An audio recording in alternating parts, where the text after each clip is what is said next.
Hello everyone and welcome back to another episode of Monkey Build here on the Jenny Kirk channel.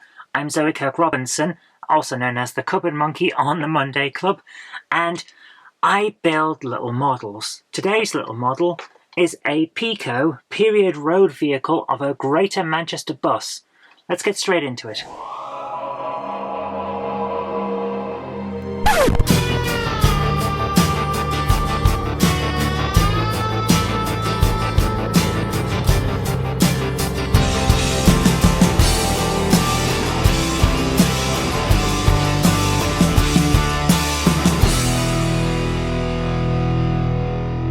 I believe we've used some of these Peco builds before. I believe the first ever monkey build we did was a Peco model, and I was very happy with how well that one came together. So when Jen passed this one over to me and asked me to build a Greater Manchester bus for her, I was happy to give that a try. Putting it together was fairly straightforward. The instructions are very, very clear. There's not a huge amount to this. It's basically paint, stick it together for the insides, attach them to one side, attach them to the other, build a box around it, and then put the wheels on. It's very, very straightforward. But what I was impressed mostly by is the amount of customization that you can have. There are several decals you can have. There are 5 different destination decals. There are 5 different number plates that you can have. There are a wide variety of particular bus registrations you can have. The little numbers that are on the side of the bus that are different to the individual destinations that are there. So the possibilities are quite wide-ranging. You can fit a bus to your specific requirements very easily using these decals. In addition to that, there are 3 roof options in the model. There's a flat roof, standard bus flat roof, a flat roof with a small pod, or a flat roof with a large pod. So you've got many options available to you, and I'm really impressed with that. It's a very good set of options. You can fit this bus to your precise requirements with your precise vehicle shape that fits exactly into any diorama or model railway or model whatever that you're putting together. It's actually very good, and I'm surprised by just how much is offered by this particular set. What's interesting as well is that it's one size fits all in terms of the instructions. These instructions will cover pretty much every single version of this available. The decals differ, of course they do, but the actual look of the bus, it's pretty much straightforward, and it fits an awful lot of different areas. So you could paint this up for a variety of places. You would need the decals to go with it, but I suppose if you just left off certain things, then it would be alright. And you could just go with this, or you could just buy the specific one. But the instructions give you all of the paint types that you'll need for the different liveries that are around the world, which is great. You can see how a lot of these buses are basically assembled to order and then shipped out to wherever they're needed. And it gives you the Humbrol numbers, so it's very, very straightforward. You don't have any problems working out exactly what you need. It might look like a big block of text, but once you break it down, it's like, right, I need this colour for this bit, I need this colour for that bit. It all just works out. So I was very impressed by what you get in this. Assembly wasn't always the easiest though, I'll tell you that straight off. The wheels were fine, that was fine. Putting the base in, that was perfectly fine as well.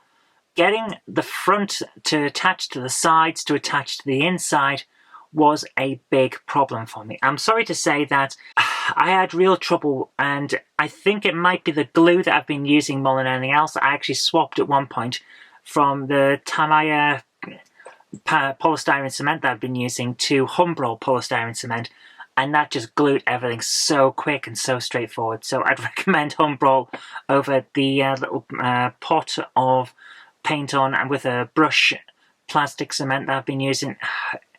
It's worked well for other things and then didn't really work well for this bus. And as a result, I now have, you can see the joins essentially. I have holes in certain parts of the bus that it shouldn't be there.